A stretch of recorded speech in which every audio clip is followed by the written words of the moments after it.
Alright everybody, welcome back to Prater Magic. My name is DM Cross, and we are here once again on this Monday for the live podcast that we call Reflections of the Council. I am joined with one of my usual partners this week, Frexian Walker. How are you?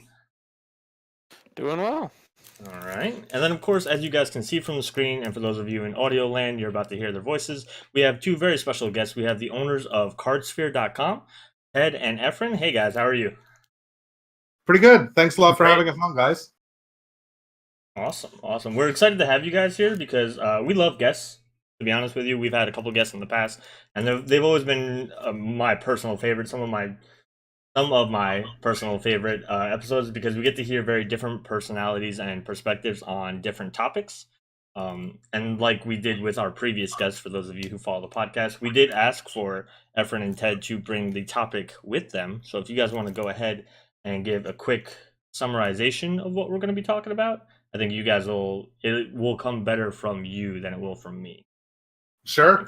So one thing that has sort of bubbled up in the community over the past 2 years especially is whether or not WotC is generating a kind of consumer exhaustion by putting out a real glut of products, much more than they ever had before, and certainly a different kind of product with the very expensive premium stuff that we're seeing, like Ultimate Masters or the Ravnica Mythic Edition, that sort of thing. And so we thought that would be an interesting thing to talk about. Yeah. I think I was most excited when you brought this topic up because I remember around this time last year, I had pretty much the same thought that it felt like every time you turned around, we were in preview week all over again. And I couldn't remember exactly what sets were coming out or when they were coming out, so I did a little bit of research right before this. And starting from June of last year, Commander Anthology and Archenemy Nicol Bolas both came out in June. Followed up by July was the release of Hour of Devastation. The Commander 2017 product came out in August. Ixalan then came out in September. And then November had 4 different products released, and they were the Dual Decks Merfolk vs. Goblins, the From the Vault Transform, Explorers of Ixalan, the like little mini game that came out for Ixalan, where it was kind of not a mini game, the board game that kind of came out for Ixalan, and then Iconic Masters. Now, Iconic Masters, I just want to also highlight that was 7 months after Modern Masters. So I just rattled off 10 products that mostly all happened in the second half of the year, 4 of which happened in the same month.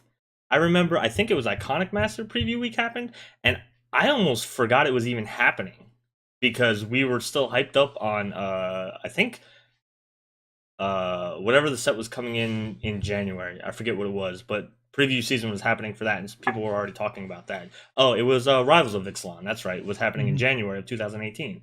So we were already looking forward to that, but we had to do Iconic Masters Preview Week. It was over in a week, and people were like, "Oh yeah, that's a thing, right? Like that's actually happening." And it did really feel like every time you turn around, Wizards was either announcing or pushing a new product, and like you didn't know what to do or what to look at. So it got very exhausting. I don't know if anybody else felt like that. Rexine, were you like looking at products back then in that year? I tend to always be looking at Magic products. I tend to do a lot more looking than buying, though, as I am on, a wonderful, North Carolina public teacher salary. We get paid oh so well. And then when you throw childcare in and all that other stuff, I got lots of money left over for buying Magic cards. But I do a lot of looking and like exploring for like buying singles and stuff is what I tend to do. I don't tend to buy a lot of sealed product anymore just because of the expense. But that's kind of what I do. But I do I get into looking at everything. But I was thinking when you were mentioning like 4 products in November, I'm thinking that's probably just good product placement for Christmas, right? That's just trying to get all that product out right before Christmas so everyone can buy their 12 to 13-year-olds and 31-year-old husbands. Christmas presents, right? So you guys are the ones who deal more obviously with the flow of product. We're just players in this environment. So what did you guys see around like that time last year, or like what are you guys seeing now as far as, is there an uptick of people trying to cover for Christmas, or are sets like ever missed out or like not looked at? No, not so much. We arrange for peer-to-peer transactions, and we work as sort of the middleman, the escrow agent. So we're not a traditional online store where people are ordering a product and we're fulfilling it. But we do still have a lot of data, and I can tell you that the summer was definitely a serious summer slump, and there wasn't a lot of activity. But Guilds of Ravnica has definitely re-energized the community, and because we deal with a lot of magic finance people and a lot of hardcore collectors, we are seeing a lot of excitement about Ultimate Masters. Efren got a box topper, I think, right? I got a couple of them. Yeah, I had got 2 mythic guilds, so I ended up with 2 box toppers. Right. Very nice. So yeah, I'm pretty pumped for Ultimate Masters. Are you guys getting a box each, or are you guys getting multiple boxes? I'm trying to convince my wife to let me buy a box. She's telling me no because she doesn't love me. my wife's been actually if your wife's listening, maybe this will pressure her a little bit, but my wife keeps asking me, well, how expensive is it? Maybe we should get one because she likes to play sealed. So she's down for anything. And I would rather not, for a regular set, I'm always up for a booster box. But in Canada, getting a box of Ultimate Masters, it's going to be close to $500 for us. Yeah. Wow. If I remember, there was a little bit of controversy talking about a different set with the Ravnica Mythic Edition, with people trying to get in Canada, or it wasn't available for overseas, was it? Or am I thinking of it? Only through GPs. You could buy it and pick it up at a GP. It was the only way to get it outside of the United States. I was cubing with a group on Saturday night, and some of the guys there drove to GP Montreal to pick up Mythic Edition, and they still got them, and they're still looking to move them. Wow. So, Proc Freak in the chat said, I saw Mass Drop sold out of their 1,270 boxes of Ultimate Masters already. So they still had them this morning. I think today, the spoilers today pushed it over the top. Yeah, and there were some pretty spicy spoilers today too. I honestly, seeing the toppers, I was kind of excited because one, the toppers look really good. I don't want anybody to think that I'm knocking the product based on how it looks. It looks great, but there were also some toppers like the lands and stuff where if that's your topper, it would be kind of crappy if the overall box was rough. But now seeing like these spoilers, the spoilers are looking pretty sweet. There's a lot of cards in there. Like I said, I'm trying now to convince my wife to let me get a box because that Phyrexian Altar, I saw that. I was like, I need more things to put my things in the graveyard.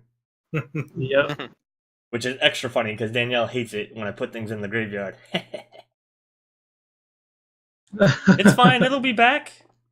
Gary will see the field 10 times by the end of the game. He's unhappy. Yeah. I mean, the spoilers have been really sweet, but like I said, just that uptick in pricing and everything else, it just makes it real difficult for people on a budget to actually afford to buy a box of, Ultimate Masters. Right.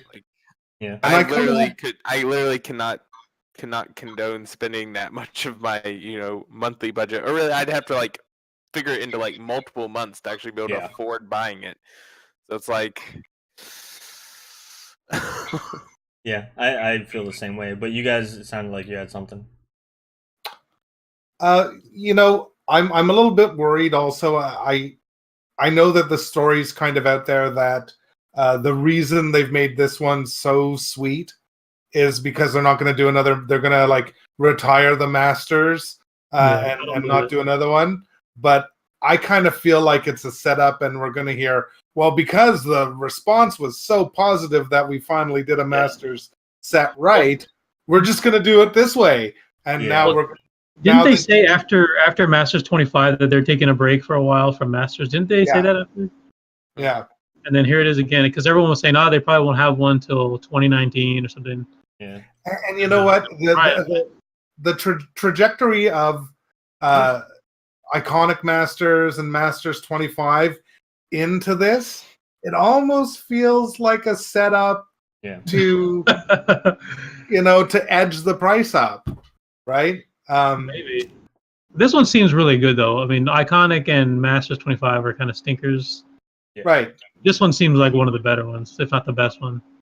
Yeah, so they lower the quality of the Oh, I see what you're saying. previous master sets, and then jack up the quality of the cards, but really severely jack up the price too. So you're saying they're doing the old rope-a-dope on us? Like, yeah, a little bit. I think it might be. They're thinking for the long game is what they're doing. Yeah, they do some bad stuff. They get people swinging at them all mad, and then okay, now they're starting to get worn out. Okay, let's give them something really great and charge them out the wazoo for it. Let's get back to our our sort of overall topic though of like just overall product inundation. Mm-hmm. All right. So, what do you think, Efren, about like? Do you think they're doing it like too much product, or is it the right amount of product, or how do you perceive it? I feel like it's probably. I'm probably going to go against most people here, but I don't think that that's the case. I think it depends on perspective. People like me, who are, have a business revolves around Magic, or people like the people on Praetor Magic who kind of are really involved in it. We know that there's all these products coming out all the time, and for us it feels like too much. But I think we're a small percentage of actual people that buy and play Magic, and I think that most people don't even know that there's that many out there, and they just go into Walmart or sometimes their local store and they just look and see what's on the shelf and they pick whatever looks best and what fits their price range. And I think in that, when you look at it from that way, I don't think it's oversaturation, because I don't think most of the player base feels burdened by too many products. I think it's just the people who are really, really into Magic. Yeah, the people who look at every set as I have to get this thing. Yeah, exactly. And I felt that way for a while too. And then I just said, well, I'm just going to stop. I'm not going to buy booster boxes anymore. I'm just going to buy stuff that I really, really like. And that's it. I won't try to buy everything. I'll just buy the one or two things that I like. I think a lot of it is just the realization that Wizards is I think what they're trying to do is break up the products by the kind of players, like the category of players they have. So you have the people who want everything, right? You have the finance guys who are going to be looking to try to, try to play the market, I guess is how I want to say it, because I definitely don't want to say manipulate the market, because somebody's going to freak out and throw things at me. But they do try to play the market, right? Just like, people of course, who play with stocks or whatever, right? Same thing. So you're going to have those folks who are going to have their eye on everything because they have to, because that's how they turn a profit. But then you're going to have your casual players who all they do is buy a few packs here and there. You're going to have your more, I don't want to say competitive players, but your more, I guess, focused players who are going to just buy singles, and products like the Ultimate Masters and all the Masters ones can benefit those people, because when they drop prices, or even like the other supplemental ones like Battle Bonds dropped doubling season into a more affordable price range for a lot of people. Sure. I couldn't have justified it when it was 60 going towards 70, but now it's 30, so now it's almost like I bought $40 Magic cards for my wife before. You know what I mean? I could almost justify buying a $30 doubling season for a deck that I currently own. So I think I'm starting to realize, just like Efren was saying, that I don't have to get everything. I just don't have to buy. It took me a while to realize. I spent a lot on Magic before I realized I don't have to do that. But yeah, and if you look at all those products, they're not only geared towards different players, but there's really the products for every different budget. There's anything from before, boosters are $4, that new starter pack is $10, and then they have like right now the guild kits, they're 20. You got fat packs for 30 or 40, and it goes all the way up for whatever your budget is. And then I think with the Mythic guilds and with the new, more expensive Ultimate Masters, like they're just making a product for people who want to pay a premium, which they didn't really have before. The closest thing they had was from the vault, but that was only expensive because of when it was good, because of people jacking up the price on the secondary market.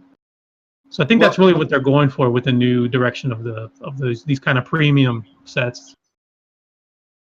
Maybe there's something to this when we're talking about being the educated Magic player. And once you become the educated Magic player, lesson one is just buy singles, buy the singles you want, right? Yeah. But when they dangle a product like Ultimate Masters, like there's no duds, right? So maybe the goal there is really to get you back, get you back in there. WotC some of the money that is now going to the secondary market. Yeah, oh, definitely. They're 100% trying to capture that secondary market money. No. They don't. They can't. They can't recognize the secondary. Oh, no. Yeah, but if someone's going to pay too much for a card, they're going to pay it to WotC. They're going to make sure that they'd rather you pay $15 a pack to them for Ultimate Masters than sell it for 7 or 10, and then you pay a speculator or somebody who's cracked it open. Yeah. But I'm definitely going to disagree with Ted on something. You said no duds, and I'm going to say the word stirring wildwood. But it's so pretty though. I know they printed the whole cycle, and some of the cycle is not a dud, but that card is a dud. I don't care. It looks nice though. It's a nice looking card. And you've got to have the cycle for your cube, man. Yeah. Still not going to be happy, especially if it's a box topper. But just in general, I don't want that to be one of my rares. I would not find a use for it in any deck I have. No. Then you it's build still a pretty brand new good. deck. Yeah, it's definitely better than some master sets, and so maybe Ted's right in that regard, where they're trying to lower our expectations and then kind of blows away. Because you think of Stirring Wildwoods and Lava Claw Reaches, and then I guess Squee, those are like the duds, and those are Squeeze at least a couple $dollars before the reprint, anyways. So there's definitely been worse rares. I mean, look at Retrieve Redemption as Mythic. So maybe we have been conditioned, right? Yeah. I think that Tassiger. Tassiger doesn't have a big price tag on him either. Yeah, he was only a couple bucks, or he That's was like right, $1 and Tassiger. change, I think. But I think so. I think even Tasker and even Squee were kind of like, I don't want to say nostalgia because Tasker wasn't that long ago, but like community influence. Like people like Tasker because of what he does. Squee is like a character, like a flavor favorite, I think, for people. He's a beloved character, especially if you play Goblins or Red. I think they're kind of playing on the nostalgia aspect in those couple of instances. So yeah, it's a dud as far as value, but you'll get those people who will be like, "Oh, that's so cool! Like I remember this character from when I played, originally or something like that, or like from the stores when they used to do novels." Which I'm still excited that they're going back to doing novels, by the way.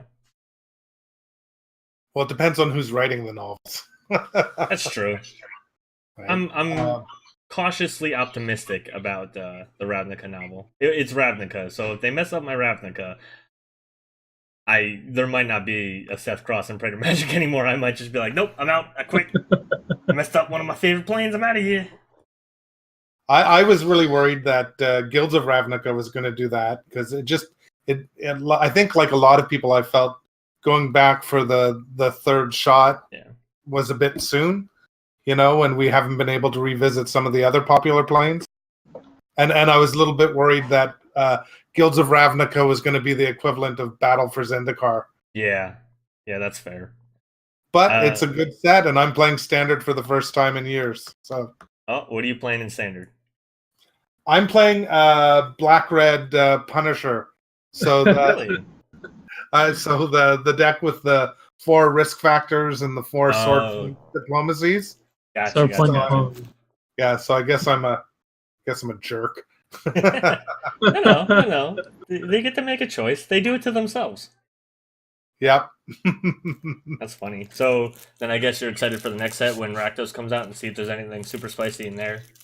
Yeah, I really like Rakdos because I like the beginning of a format because I think I'm most comfortable with aggro.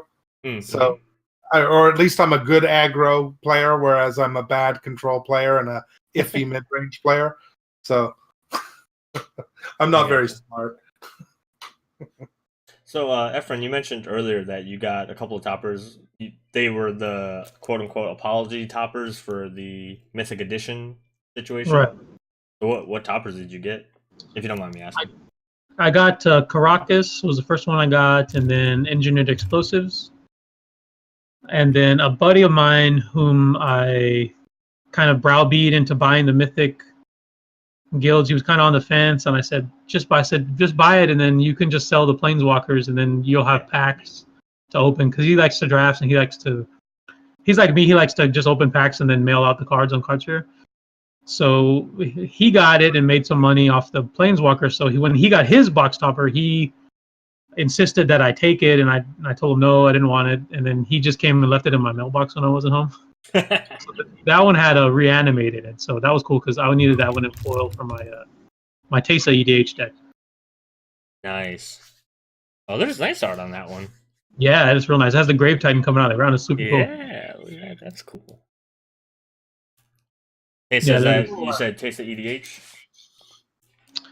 Yeah, that was my first ever EDH deck, the Tesa Orsov Scion, and I just started foiling it out on Cardsphere. It was about 2/3 of the way done, and I just decided I had a balance, and I said I'm just going to start foiling this thing out, and I had the Phyrexian Altar on there, so this is going to be a lot cheaper now. Yeah.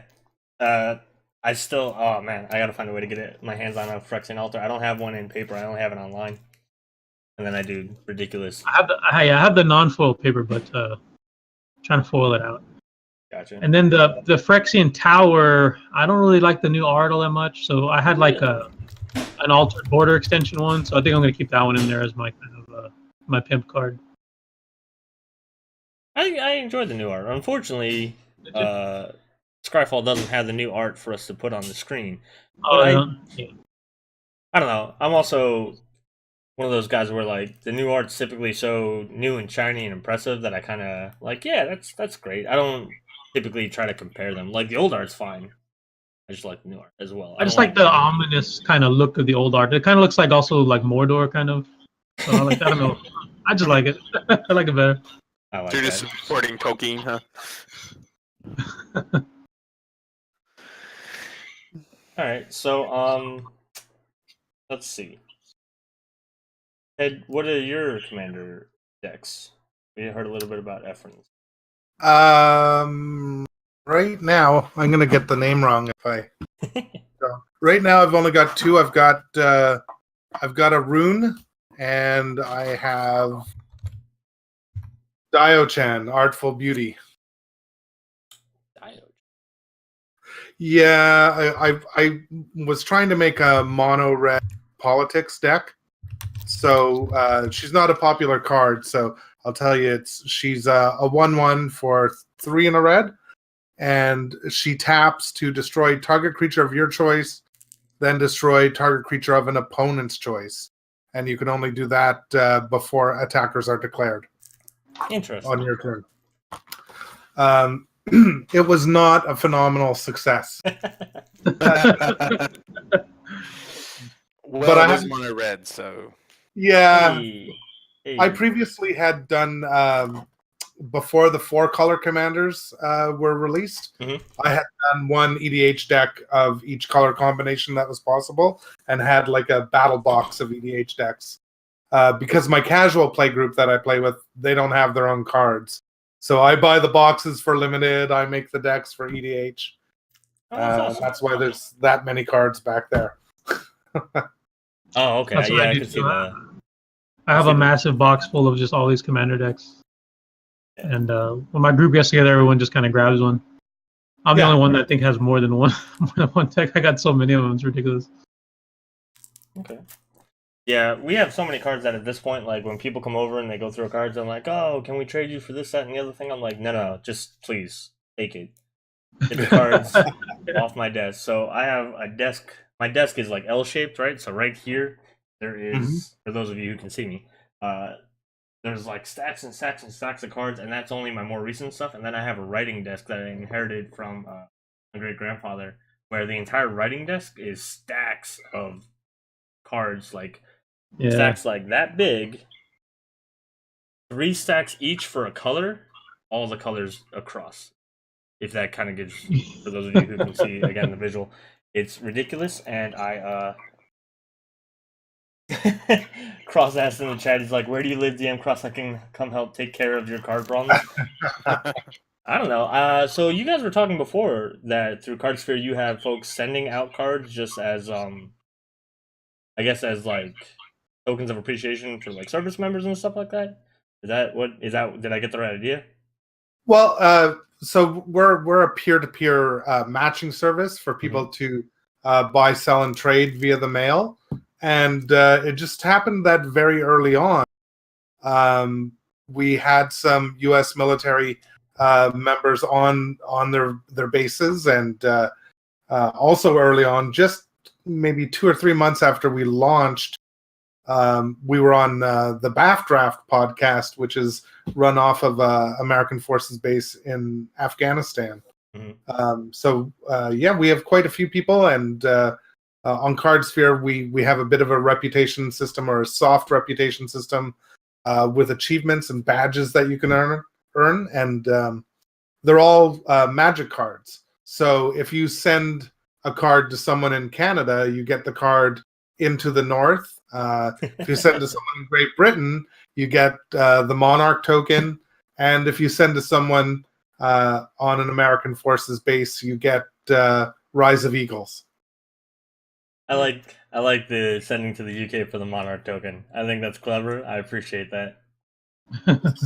Some of the countries, it was really tough to come up with the badges and the cards to use without being racist, especially. It's like, okay, can we really use Eiling Leprechaun for Ireland? Maybe not. I don't know about that one. Answer is yes. All right, or you could just say that. I'm sorry. One of our Discord moderators is correcting me in the chat. Rise of Eagles is the badge you get for sending to the U.S. Path of Bravery is what you get. There we go. Sending to APO address. Sorry for the clicking. I am just bringing up Path of Bravery real quick for the folks to see what it does. So, speaking of you guys and what you do, I saw something interesting on Twitter from you guys earlier that with the the previews from Ultimate Master, you guys were putting a pause, I believe, on the trades, was it? For Ultimate Masters or something like that? For the cards that were being previewed? Efren, you're the pause master. So we try and race each other, and he killed me today. Yeah, why don't you explain what we do? Yeah, so CardSphere, it kind of works reverse from a normal. It's not really a storefront. Like, you just kind of put the cards that you want and how much you're offering to pay, and then other users can just go on and see how much you're offering, and then they just send them to you. So what we do is when there's reprints announced, we pause trading on the card because, like, for example, Phyrexian, we're just talking about Phyrexian Altar. Super expensive card, just got a reprint, so the value is about to drop, and we do this so someone can't just say, "Oh, there's a reprint coming. I'm going to go on CardSphere before they have had time to adjust the prices to the new reprint. I'm just going to slam everyone with my Phyrexian Altars and get the current day price, and then the price is going to drop, and the other person's kind of stuck overpaying for it." So whenever there's reprints announced, we just pause trading. No one can trade the card for 24 hours, and then in that time, usually the price will kind of adjust to where it's going to go, and then everyone can resume trading. Okay. So that's what we do. Ted tries to beat me, but I usually get to all of them before he does. I think he beat like 2 or 3 out of all the ones today. And I was in the bathroom for one of them, so it doesn't count. Yeah. On the John, huh? Yeah. That was Phyrexian. I forgot my cell phone. That one. That was Phyrexian Tower. So from now on, I'm calling Phyrexian Tower the Piss Tower. I do appreciate that though, because it's seller's protection is essentially what you're doing, ensuring that everybody gets treated fairly, and I think that's important. I forget what set it was. It was this year over this summer, I think. There was a lot of controversy of a set was doing some pre-orders. I'm sorry, shops were doing pre-orders for the set, and as the previews came out, the set became more popular. I want to say it was Battle Bonds. As the previews for Battle Bonds came out, I think this is what it was. And stores started canceling orders saying that, oh, we've like reached the limit on our pre-orders or something like that. But then people would go back and they would see the store then selling the same product again, but at a higher price. So you see people out there who are basically cheating, right? Like, oh, Yeah. I wish I hadn't sold it at MSRP because now these cards are so worth it and there's going to be a higher demand. So let me jack it up another $20. And what you're doing is you're canceling orders. Yeah. Yeah, that happens to me sometimes even on TCG Player. I'll buy something and then the price will spike and they'll cancel to say, sorry, we sold these in the shop, and then I'll look and they have them relisted for a higher price. So it's something that I take personally because on other sites I've gotten burned by this with reprints, and then I just get slammed with all these cards I overpaid for them. So I really like to get to them and pause them, and then I go and I look at our log and make sure no one got to fire one off before I was able to get to it. And we also, on that same note, we have a lot of other protections that are built in. So we take care of our community, I think, more than anyone else. And certainly the kill switch or the pausing on the trades is a unique feature. But I handle most of the customer service. And about once a week, we'll have a situation where someone sends an email in and says, hey, I had arranged a trade with this person, and then the price spiked yesterday, and all of a sudden they're reaching out to me and saying they no longer have the card. I just wanted to let you know, and I encourage our users to do that because I do the follow-up. So I leave myself reminders, and I go and check to see whether or not they've pushed it out for the higher price, and then I check a week later also. And in the one or two times that I've been disappointed to find that it looked like people were doing that, we give them the warning. We tell them, look, this isn't cool. We take care of our community, and we don't want to get a reputation for allowing scammers or greedy, unscrupulous people to use the system, because that'll wreck things for us. So our position is always as an impartial third party that's overseeing all the transactions, right? So there's no equivalent to it, even if you were gonna if you're purchasing, or even if you're buy listing. If you're gonna sell some cards to Card Kingdom, if you send the card in and they say your near mint card is slightly played, that's what you're getting paid. When that sort of disagreement happens on CardSphere, we become involved as the administrators and try and get the two people involved to come to an agreement. And if they can't, we actually take images of the card to our Discord and have the community vote on the condition. And when there's a clear consensus, that's what we run with.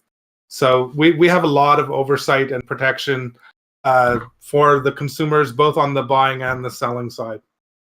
Which, as a consumer, that I've almost entirely, like I said, I barely buy actual sealed product anymore. I almost entirely on the secondary market of buying singles for Commander decks mostly, but also for some Pauper and Modern play as well. But that's good to hear, because I've been burned before on buying cards off other websites, or like I've sent cards into one of the other retailers and like I think they're near mint, and then they're like, nope, these are slightly played, or nope, and it's like, and then they're basically like, do you want to accept this new price, or do you want to have them ship them back to you at your cost? It's like, well, I guess I'll take the price. Yeah. I want to interrupt. I mean, those. Sorry about that. I just do want to interrupt real quick. Colonineer is sending us raid party of 6, so I just want to say thank you for the raid. Thank you everybody who's showing up. We are here with our friends from CardSphere, just talking about Magic, talking about the community, talking about trying to be fair and honest with sending trades and sell prices back and forth. So sorry about the interruption. No problem. I mean, you can't get rid of some. Condition is massively subjective, and you've got collectors who really want Beckett 10.0 for their 2-cent common that they need to finish the set. And then you have other people that are heavily players, and if they get a card that's promised at near mint and they're like, hey, this is really a little too scuffed up, they're happy to get the 10% off to bring it down to slightly played.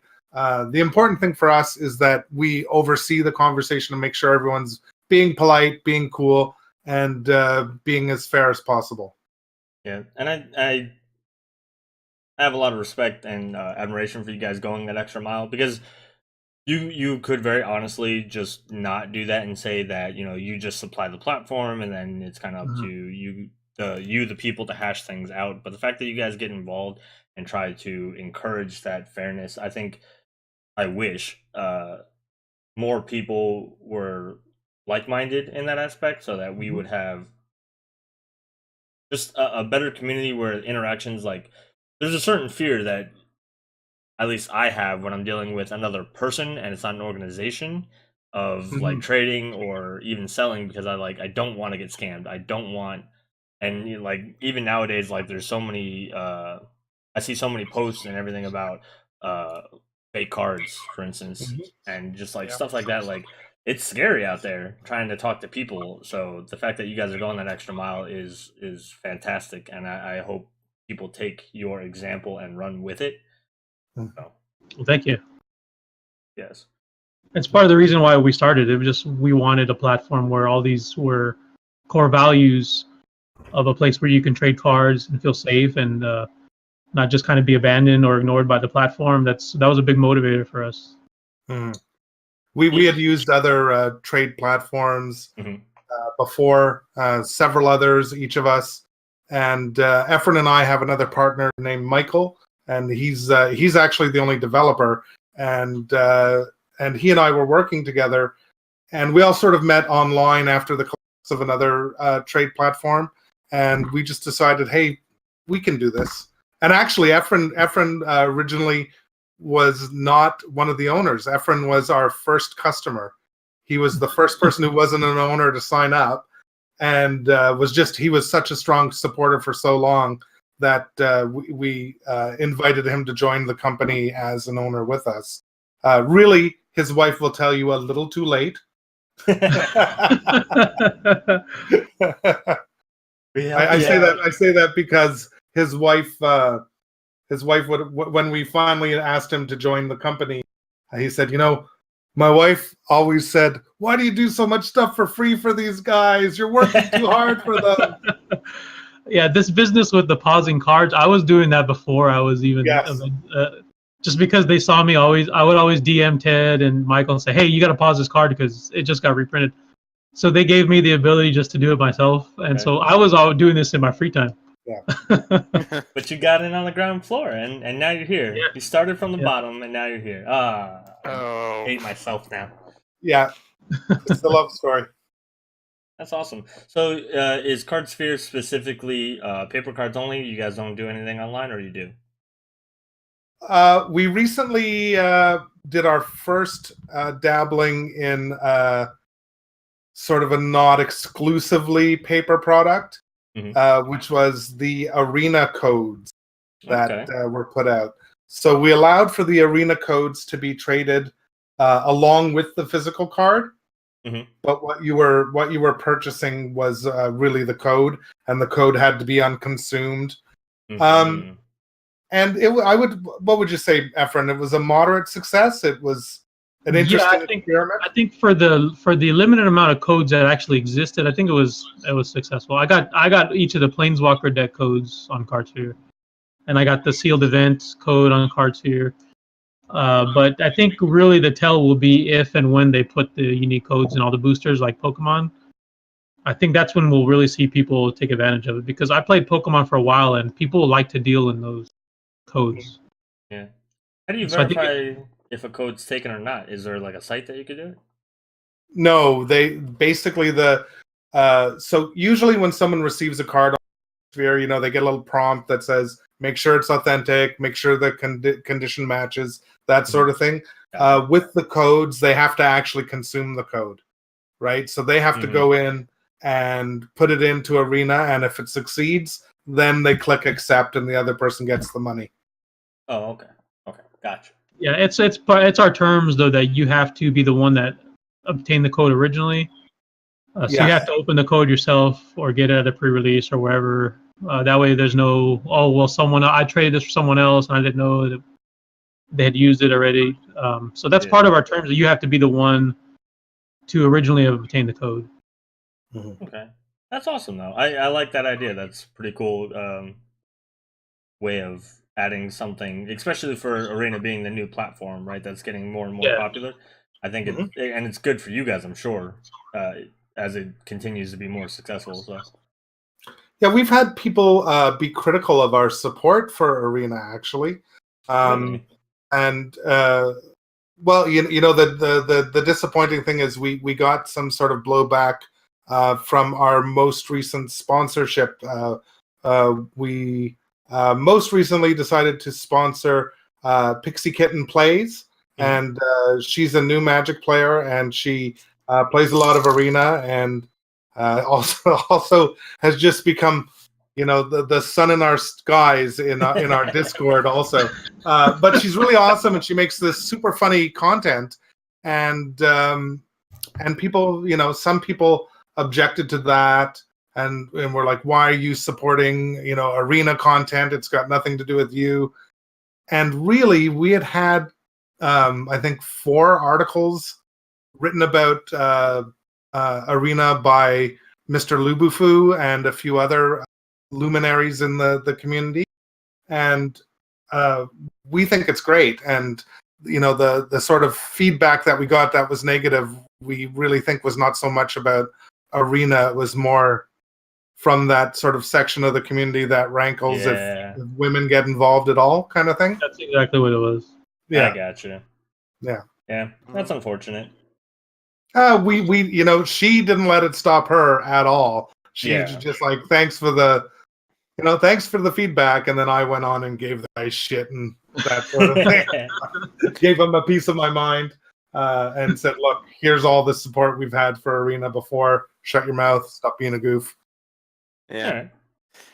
I mean, just because that you deal predominantly in the, you know, physical card market doesn't mean that you, like, obviously you love the game as it is, so you aren't opposed to people playing it on the online market. Just, hey, if you're gonna play it in cardboard, this is a great way that you can, you know, trade cards with each other.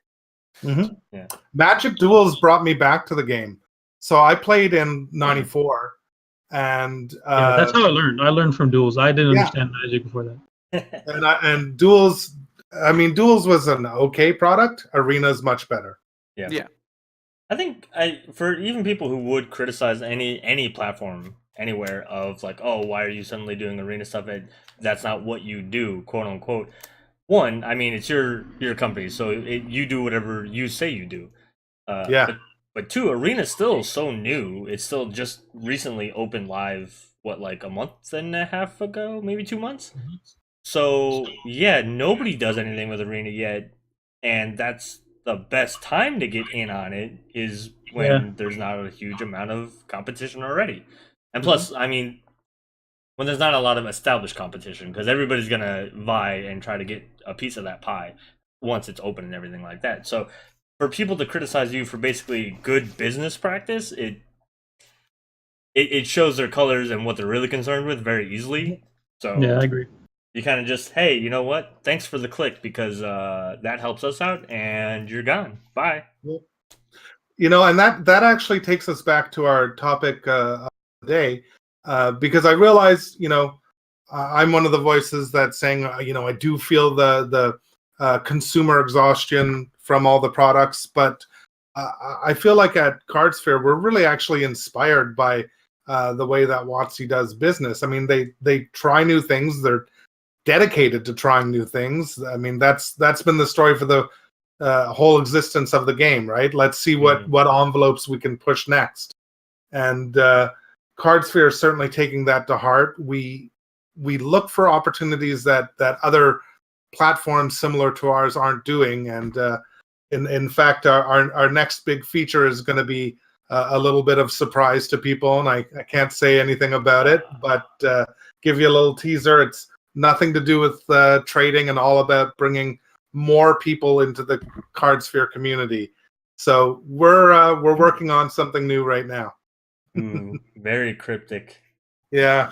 Get everybody guessing. What could All, it be? crypt, What could it all be? cryptic, no command. Yeah. Well, you wouldn't want to, counter anybody's interest, right? That's right. So, I think we are gonna get into that. We've been up for about an hour, I think, right? Yeah. So I think we're gonna start wrapping up. Mhm. Of course, we appreciate you guys being on the podcast. It was great having you guys. A lot of fun. Where can everybody find you guys? Where obviously cardsphere.com to sign up for the site, but where else can we find you? On Twitter, we're Real Card Sphere because there's a Japanese Yu-Gi-Oh that got Card Sphere before we did. I sent the guy messages. He doesn't respond, and Twitter has a policy of not not forcing people to give over names, that sort of thing. Facebook, it's just /cardsphere as well. We have a very active subreddit and a very active Discord. All the links are at the bottom of the page at cardsphere.com. And Efren also has a YouTube channel. I have a YouTube channel, and my Twitter handle is PackCrackFever. That's why I have PackCracker in my thing. It's just a pack opening channel. Also open my cards for mail.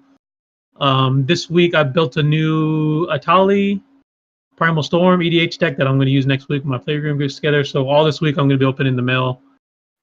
Just different cards that are going in the deck. So it's not really a deck tech, but people tend to like look at my cards for mail more than watching me open packs where I never get anything valuable. So He's Pack the Crack worst Fever on pack Twitter. opener in the world. Yeah, the worst cracks on YouTube. Pack Crack Fever. Check them out. All right. So for everybody who is viewing on YouTube or listening in Libsyn or Spotify, right? Yeah. Last time I used to say SoundCloud and I wasn't right. So Libsyn, Spotify, or watching us on YouTube, I will make sure that the links to all their social media is down in the video or audio descriptions below so that you guys can reach out and get to them. I am, of course, at DM_cross on Twitter, and you can see me in the Discord. Frexine, where's your social media? It is non-existent because I'm hidden. However, the one place I'm not hidden is on the Discord. So you can come on the Praetor Magic Discord, and I'm on there a lot and help out with deck building and etc. Anyone who's interested in 3DH, I'm a self-proclaimed 3DH expert. Self-proclaimed. All I do is build 3DH decks all the time. I've actually built 4 new ones this week. So. Oh my God! It's Monday. Well, I mean, within the last 7-day period. Oh, I was like, dude, even if Sunday is the beginning of the week, it's Monday. Calm down. Well, 2 of them were on Sunday, so. All right, you know what? Let's switch over to the real point to this video. This is your intervention. I had a lot of time. The Packers played football on Thursday night, so I didn't really have a reason to watch football, so I had a lot of time to do magic things on Sunday. No, this is your intervention. This is part 2 of this stream.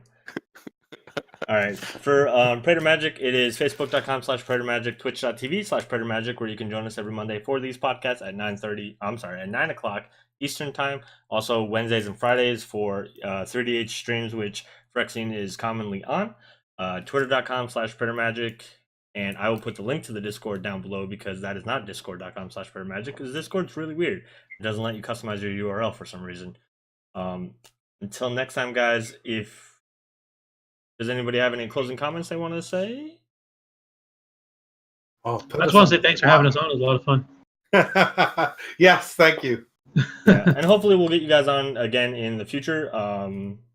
Anytime you guys have something you want to talk about, we love talking about magic here. We do this every Monday. Awesome. Oh, beautiful. Thank you. One quick announcement. The 17th of December is going to be the last podcast for a little while because we're going to break for the holidays. So I just want to start pushing that out now so that by the time it happens, it's not a huge surprise. So that the 24th then isn't like people are like, hey, where are you guys? Blah, blah, blah. Everybody's going to be traveling. It's going to be the day before Christmas. Sorry. We'll be back at the beginning of the new year after that point. We do have another cool guest coming on the 17th of December. If you pay attention to my Twitter handle, you may already know who it is, but I'm not going to spoil it for you just yet. And again, womp womp. What? You got to leave them wanting more. All that lead in just to be like, nope. Go to see the Twitter. Yeah. If you can't find it on Twitter, you got to keep coming in every Monday because you never know. I might say next You Monday. got to keep them wanting more. That's how they do it in Yeah. Vegas. Cliffhangers, man. You got to sell it. All right, guys. So for me, from Frexing, and from the Card Sphere owners and lovely people, it's been a fun night. Hope you guys enjoyed it, and we'll see you guys Wednesday, Friday, and next Monday. Peace. Good night, everyone.